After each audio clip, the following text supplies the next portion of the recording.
And this afternoon, we're talking about developments in Parliament because Joy News has spotted the chairperson of the Electoral Commission on the floor of the House after she was forcefully summoned by the Speaker of the House, Alban Kingsford-Bagwin, in connection with controversy surrounding the proposed constitutional instrument of the election management body. Well, the Electoral Commission is seeking to make the Ghana card the sole document that will be proof of eligibility of prospective voters going into the 2024 general elections. Well, as of yesterday, the Commission indicated clearly that the chairperson of the Commission was observing the elections ongoing in neighboring Nigeria.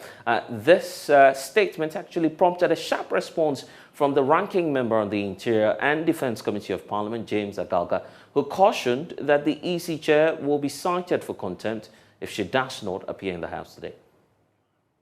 But as we speak, and as you can see in your shots there, Jean Mensah was spotted, and as you can see yourself, she's there in Parliament. She arrived a couple of hours ago. Let's get more from our parliamentary correspondent, Kweku Asante, who's joining us with more on this. Kweku, thanks for your time here on The Pulse. So clearly we can now see that the EC boss is in the House. Earlier, the indication from the Commission was that, of course, the chairperson of the EC was observing the elections underway in Nigeria. Do we know the circumstances under which she's suddenly appearing before the House today? So, Blessed, last week, Parliament made it clear that they wanted to hear from Madam Jean Mensah herself and that they were not going to listen to any other person from the Electoral Commission other than Madam Jean Mensah. We know that Madam Jean Mensah at the time was in Nigeria observing the election. And so it's not so clear, but we know the election has not concluded. But given the insistence of Parliament that Madam Jean Mensah herself must appear before Parliament to brief it on its proposal to make the Ghana card the sole requirement to enroll as a voter, it was incumbent that Madam Jean Mensah appears. Indeed, the minority had been raising some concerns. At the time, they said, minority leader himself, Dr. Kisela Tofosin, said that Madam Jean Mensah had consistently failed to appear before the House, and they deemed that a sign of disrespect. And so they wanted to see her here. And so as we came in today, we expected that whether rain or shine, to quote some of the MPs, Madam Jean Mensah herself will be here. And today, she is in there with Dr. Bosman Asare, Dr. Sribu Okweku, and other officials of the Electoral Commission. The National Identification Authority are also here. Ken Atifa is the boss, he's here. Finance Minister Ken Ofuriata is also here. So Parliament will, in the next between 5 and 10 minutes, reconvene into what is a committee of the whole to hear from these three bodies. We know that this is a financial matter. The EC says they want to use the NIA's card, the Ghana card, as a sole identity document to enroll as a voter for their subsequent elections. We also know that 3.5 million cards belonging to the NIA have been seized by some banks who the NIA is indebted to.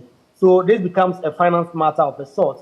That is why Parliament have thought it wise to bring in Ken Ofuriata. So today, Ken Ofuriata also just came into the chamber. He's also available. And so when the House reconvenes into a committee of the whole, it's slightly different from a normal parliamentary sitting. The Speaker of Parliament will not be sitting at the top. He will just be sitting down there where the clerks at table sit to chair this meeting. He says he will be there himself this time around. They will come in there. MPs will put their concerns to the Electoral Commission boss, Madam Jean Mensah, and all these other persons that they've invited before some of these issues are addressed. Kweku, so it's clear now what the implications would be, but then knowing that this will be a committee as a whole, there's a question as to whether or not the sitting will be done in public or if everything will go on indoors. So what do we know about that?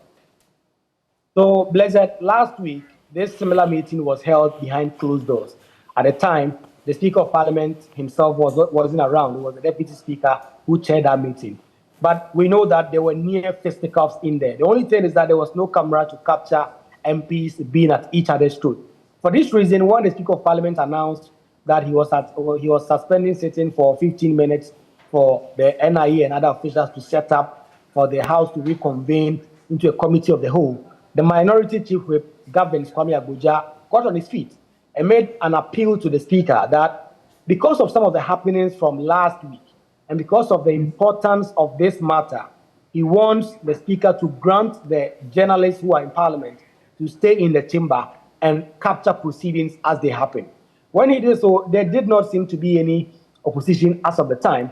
The Speaker of Parliament said, yes, this is a committee of Parliament, and unless otherwise decided, he thought that journalists could stay in this meeting. So he said that. And then Minister for Trade designate, K.T. Amon got up. He had some concerns about whether media reportage will be fair or whether committees of Parliament, in committee of Parliament, journalists are allowed to appear or not. So he had this concern. The Speaker of Parliament stressed that committees of Parliament, because of Parliament's need to open up Parliament to make it quite representative and make it open, the new rule is to allow journalists, unless there are some issues that they will decide to hold in camera. It was then the majority leader also came in, or say Chairman Sabunsu, and said that the Speaker of Parliament would have to make a ruling because according to the standing orders, committees of Parliament sit outside of the public's view, and that the person who chairs can make a determination as to whether or not the media will be allowed. The Speaker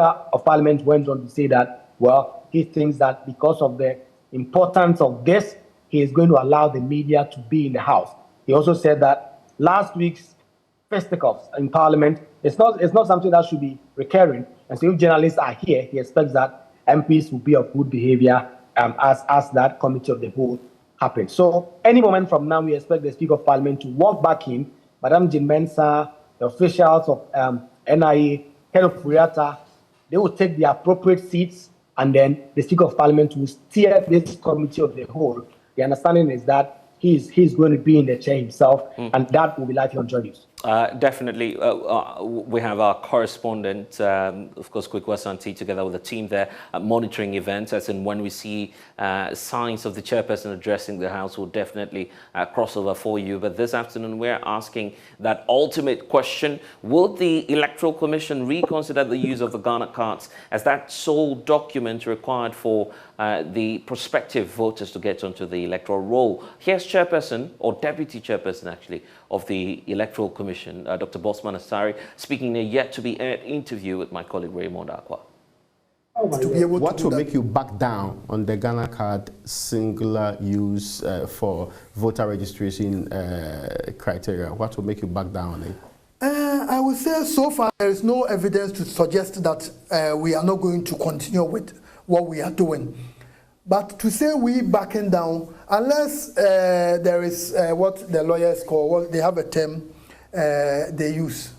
I've forgotten the name of this term, but assuming the NIA stops its operations, okay, then it means we cannot continue to rely on what the force majeure. Yes. If there is something like NIA has stopped its operations, government has decided that NIA is no longer necessary.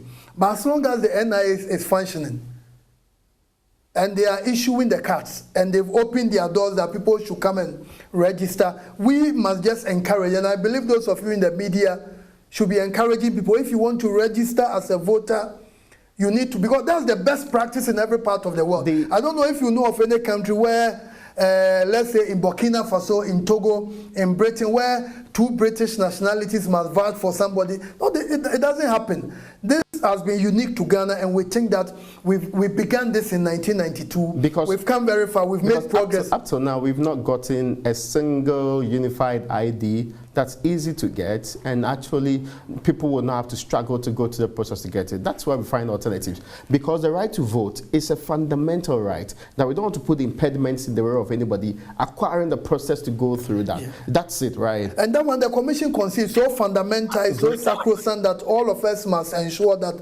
it is protected for every Ghanaian. Do you then concede that by doing this, reducing it to only the Ghana card, you are limiting the options available to people? No, we are not limiting. What we are saying is that just take steps. You know, okay, the right to vote is fundamental. Yes. And you know, when you study human rights, we have what we call civil political rights, and we also have economic rights. The civil political rights, which the right to vote is part, is so fundamental. The state is supposed to protect it for you. But it does not in any way suggest that you, the individual, you don't have any responsibility.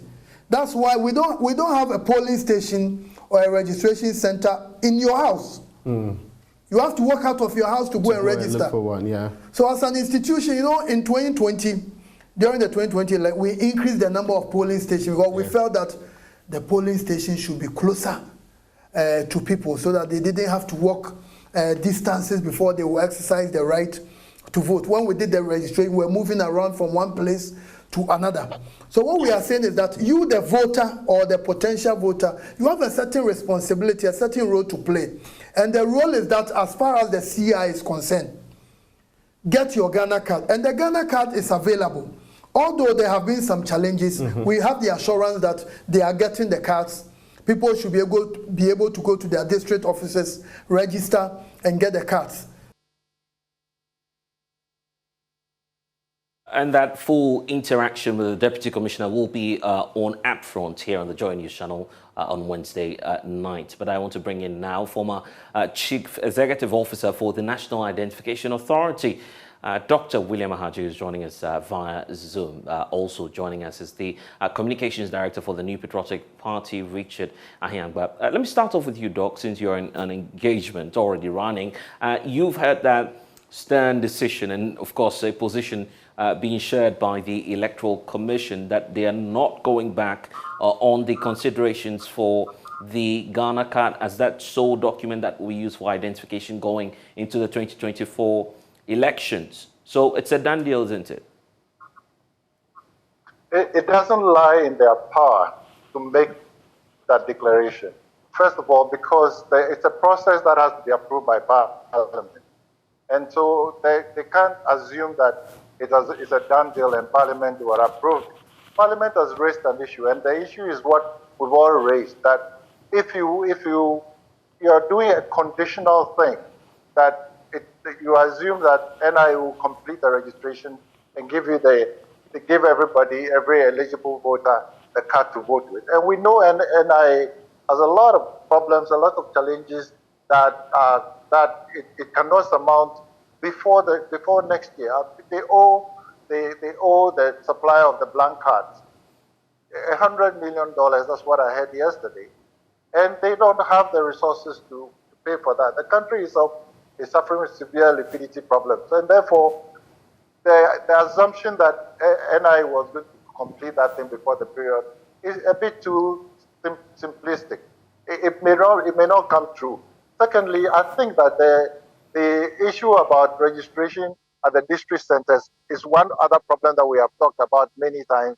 And so using one system for identification, particularly the issue about no guarantor, I think that it is inappropriate, and they are actually breaching the original legislation that allowed for other forms of verification of people's identity.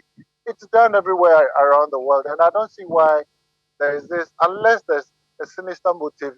Allow people to just collect their cards, complete the process of registration, and then when you are satisfied that that has been done, you can then insist that the Ghana card can be used. But as it stands now, in any case, many of the people who are even in the register have got wrong data, biographic data themselves, and they're trying to correct that. So I think that the Electoral Commission should be a lot more measured in the statements that they make. It is not within their power to declare that that's what's going to happen if the process has not been completed. In any case, we have said that that process is inappropriate, and we should not encourage them to do that, because it will lead to disenfranchising a lot of people. And so I think that they just have to listen to the voice of common sense. Okay, you know much more about the operations and the capacity of the National Identification Authority. From that point of view, taking out the financial hurdle, which is the indebtedness to the banks, is the NIA in a position to meet that requirement of printing, issuing the cards within time before the 2024 elections, at least to allow prospective voters get onto the electoral roll? Yeah, but even if they can't, there's an elections timetable. The completion of the processes would have to be done within certain limited, constitutionally mandated time periods. Now, unless NIA gives an assurance And indeed, it's not within the remit of NIA any longer.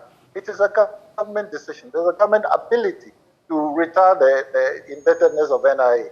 And so if NIA cannot make that statement that by March or by October we'll complete the entire process, then it is a bit risky for anyone to suggest that, well, we will use the Ghana card anyway, whether anybody likes it or not. You are going to throw this country into chaos. And I think it is just not right. Yeah, but about the second leg of my question, which has got to do with the capacity of the NIA, do they have that yes, now yes. to meet the demand? Yeah, well, the thing is, NIA is supposed to decentralize the issuance of the cards on a continuous basis. It's not a question of making up the deficit. No, it has to decentralize, and that process has not been completed. It has not been completed because of the same problem of lack of resources. And therefore, if you say you are going to do that when you haven't completed the structures and the processes, what you are trying to do is to say that, well, just trust me, I'm going to let it happen. They've defaulted on many occasions. The deadlines have been flipped over a lot of times. So I don't think that it is NIA has that capability to complete this exercise, the whole process of decentralization and card issuance on a continuous basis. In any case, let's not even assume that people will not be 18 next year. People will be close to even to elections. There must be a cut-off point. But at least the opportunity for people to register and to correct the data should be given to them as well. Because people have got cards with different birth dates and all of that. Those ones have not been dealt with yet. And so it doesn't establish their true identity yet. I think those are considerations that the NIA and the Electoral Commission must look at. Right, and even as we speak, the chairperson, as we understand, is on the floor of Parliament. We're expecting that address from the chairperson, and we'll be crossing over shortly. But if they have a final chance to at least make a reconsideration, what alternatives would you put across to the chairperson of the EC? Clearly, they should reintroduce the guarantor system.